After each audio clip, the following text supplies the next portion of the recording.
Naming of simple binary compounds. A compound is a chemical combination of two or more elements.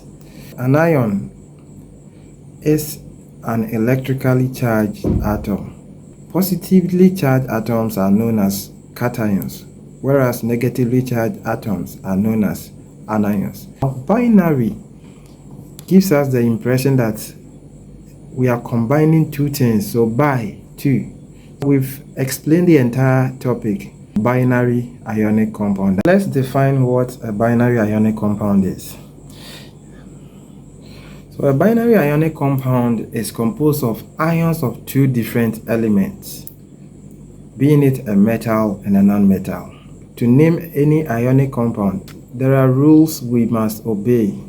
The name of the cation or the metal is written in full, followed by the non-metal or the anion.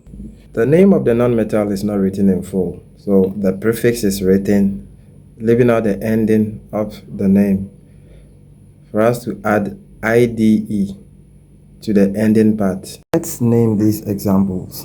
NaCl. Now, let's first of all write the elements present in that compound. We have the element sodium and that of chlorine.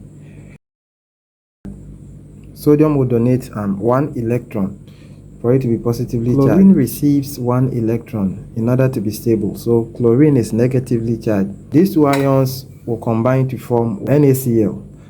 Now, for us to name this, we said that we are to follow this particular rule. What is the name for this metal? Now, this particular element is known as what? Sodium. So we write that in full. Sodium.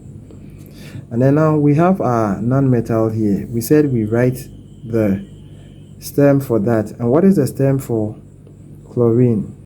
The prefix for chlorine is CHLOR. Then you add the suffix IDE.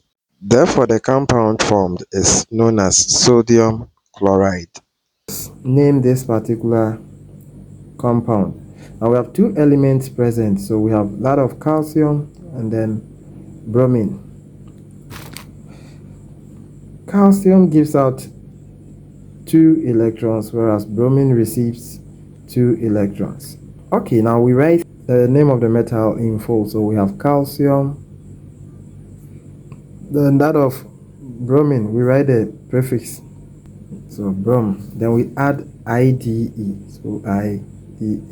So what we have calcium bromide. You can go on and name the other compound present. One other thing we have to take note of is that it won't always be that simple that we will be working with monoatomic compounds. So what if there are polyatomic compounds? Now, what are polyatomic compounds? Polyatomic compound is a compound that contains an ion made up of 2 or more atoms bonded together that act as a single charge unit. Now, how do we name these particular compounds? Now we have KNO2. We have potassium, nitrogen, and that of oxygen. So we have 3 elements bonded now.